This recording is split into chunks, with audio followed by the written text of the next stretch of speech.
tous, me voilà dans une nouvelle vidéo et non, je ne vous ai pas abandonné, j'ai pris une petite pause pendant les vacances, enfin petite, c'est relatif, j'ai pris une belle pause, mais je reviens pour de nouvelles vidéos. Je voulais aussi vous dire merci pour toutes les vues, pour tous les likes, pour tous vos commentaires sur la vidéo de l'interview avec Zélia. Si vous ne l'avez pas encore vue, je vous mettrai le lien dans la barre de description. Donc pour faire court, si vous l'avez pas vu, c'est une vidéo où en fait Zélia retrace son parcours. Donc elle a eu sa PACES et du coup elle vous donne plein de petits conseils, elle vous explique son parcours.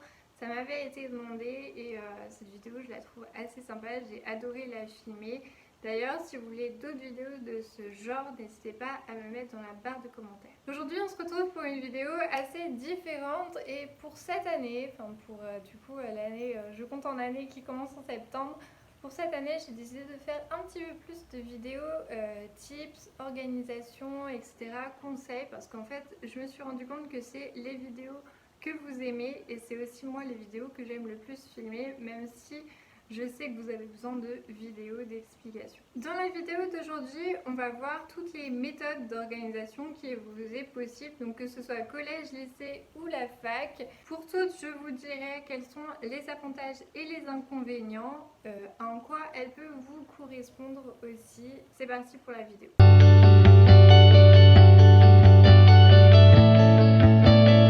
Alors, j'ai décomposé cette vidéo en partie cahier, classeur, ordinateur et plutôt iPad. Vous allez voir pourquoi j'ai rangé ça comme ça. Mais c'est ce qui m'a semblé moi le plus logique et je vais vous donner aussi mon opinion sur ce que moi je pense de ces méthodes. C'est pas le tout de vous dire les avantages et les inconvénients, c'est que je les ai un peu toutes testées et que du coup je vais pouvoir vous donner mon opinion, ce qui n'a pas marché, pourquoi ça n'a pas marché, ce qui a marché, etc. Donc la première méthode qu'on va parler, c'est la méthode des cahiers. Donc un cahier par matière, c'est une méthode qu'on voit généralement au collège mais qu'on peut suivre au lycée, etc. C'est une méthode qui a un avantage hyper important, c'est que vous pouvez tout centraliser dans un endroit précis de votre cours. Et aussi un deuxième point important, c'est que vous allez en fait pouvoir relire, voir directement le cours d'avant avant que vous commenciez un cours. Donc en fait tout est un petit peu suivi selon une suite chronologique, vous allez le remplir petit à petit. C'est une méthode qu'on a tous connue parce que généralement c'est la méthode qu'on suit quand on est en primaire, collège, etc.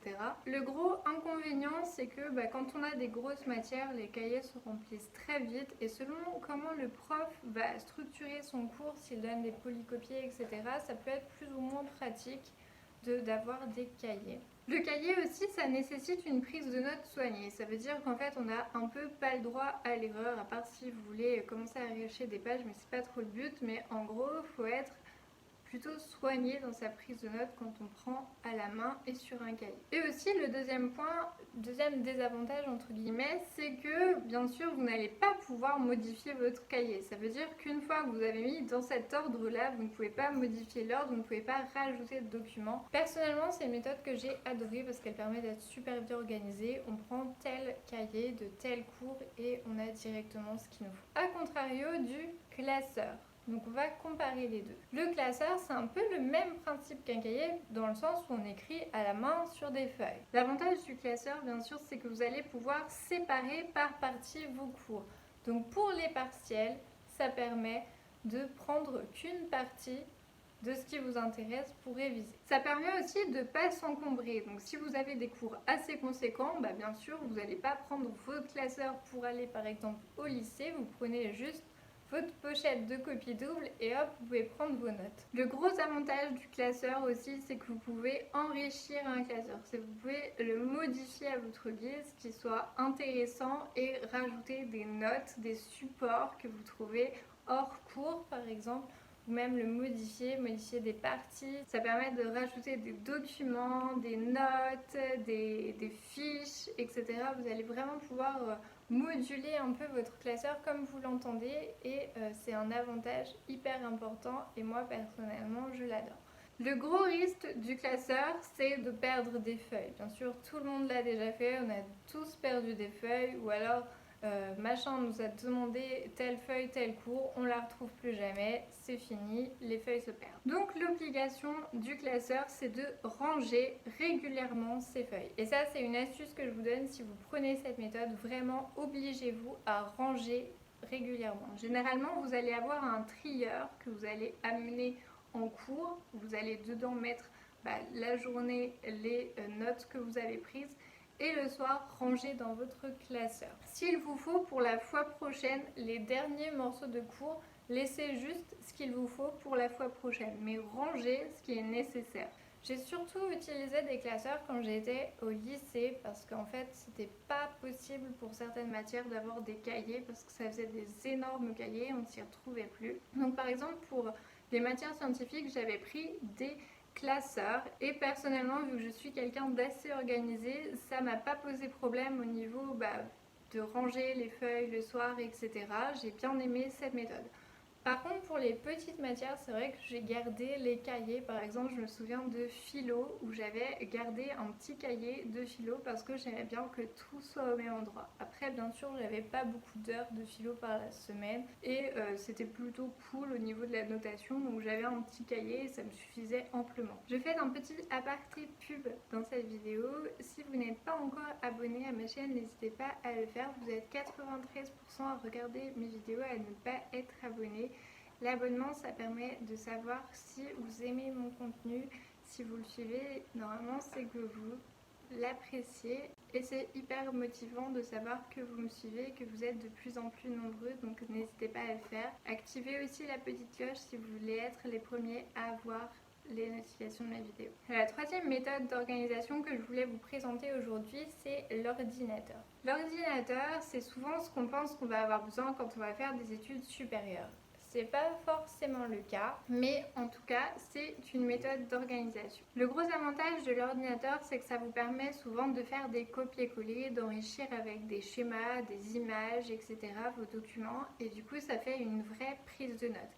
Si vous avez une écriture plus ou moins lisible quand vous écrivez vite, c'est aussi un gros avantage de prendre à l'ordinateur parce qu'en fait, ce sera hyper lisible, ce sera à vous. Ce qui est bien aussi, c'est que par exemple, vous pouvez les imprimer, les surligner par la suite. Et en fait, ça, faut que vous le sentiez. Alors, je sais que certains vont l'année prochaine, ou peut-être sont déjà cette année, dans des amphis avec des profs qui parlent très vite et sont obligés de taper très vite, et on pense bien sûr que écrire à l'ordinateur c'est plus rapide qu'écrire à la main. Là-dessus, je peux pas vous dire non, c'est tout à fait le cas. Avoir les cours à l'ordinateur, c'est aussi bien sûr, il faut être super organisé. C'est un peu comme le classeur. Il faut que tous vos cours soient rangés avec la date, la matière, le nom du professeur dans des fichiers par rapport au cours. Il faut aussi que vous pensiez à faire des sauvegardes régulièrement parce que ça peut se perdre comme des feuilles. Alors, je vous vois venir,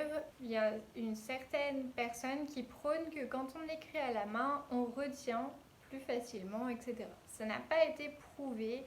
En fait, il y a juste des études qui sont par contre là prouvées que quand on tape à l'ordinateur, on n'utilise pas les mêmes connexions neuronales que quand on écrit à la main. Mais il n'est pas prouvé qu'on retient mieux sur l'un ou sur l'autre. En fait, ça va dépendre vraiment de vous. Moi, je sais par exemple que quand je tape à l'ordinateur, je retiens moins bien que quand j'écris à la main avec ma petite écriture. Voilà. J'adore écrire à la main et vraiment écrire à l'ordinateur, ça me va pas. Comme je vous l'ai dit, l'ordinateur c'est pas ma tasse de thé, mais quand j'ai commencé mes études supérieures, c'est la première chose que j'ai acheté parce que il fallait un ordinateur, il fallait pour moi, c'était le truc des études supérieures, l'ordinateur.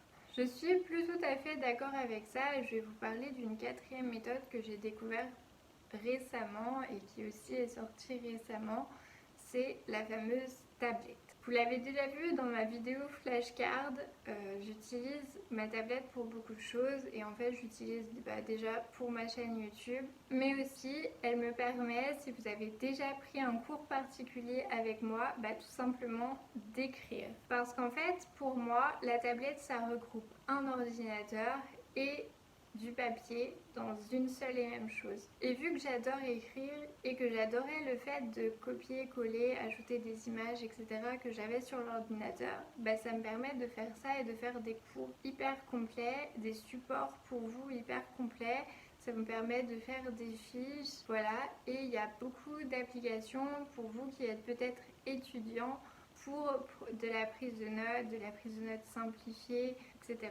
J'adore vraiment ce support et je vous conseille de vous renseigner avant de faire des achats d'ordinateurs, etc. parce que c'est un support qui coûte moins cher qu'un ordinateur pour la plupart du temps et en fait qui combine un peu les deux. Vous pouvez rajouter un clavier sur vos tablettes et alors là en fait on se retrouve dans un dispositif un peu ordinateur et vous pouvez taper vos cours comme à l'ordinateur si votre prof par exemple parle très vite. Des choses plus banales, bah, vous pouvez écrire à la main. Alors je sais que dans certains établissements, il y a déjà des tablettes pour les supports de livres et je trouve que c'est une démarche géniale parce que bah, déjà c'est vivre avec son temps et en plus c'est beaucoup moins de papier et dans une démarche aussi écologique.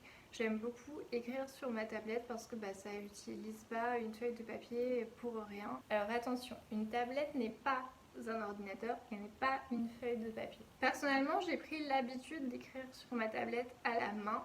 Et vous l'avez déjà vu, bah, par exemple, quand je vous fais mes vidéos explications de cours, les fiches, bah, je les écris à la main sur ma tablette.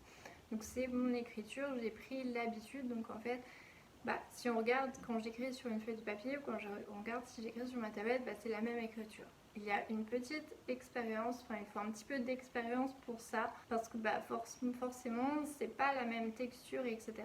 Si vous voulez que je vous fasse une vidéo, ce serait avec un énorme plaisir que je vous la fasse. N'hésitez pas à me le dire en commentaire ou même m'envoyer un message sur Insta si vous avez une question plus précise. Personnellement, j'ai un iPad, c'est la tablette de la marque Apple, mais il existe maintenant tout un tas de tablettes où on peut faire tout à fait la même chose sur toutes les tablettes. Donc le cahier, ce sera plus pour les personnes qui sont pas très bien organisées, qui ont du mal à s'organiser et qui en fait ont besoin d'avoir un endroit où qui regroupe tout.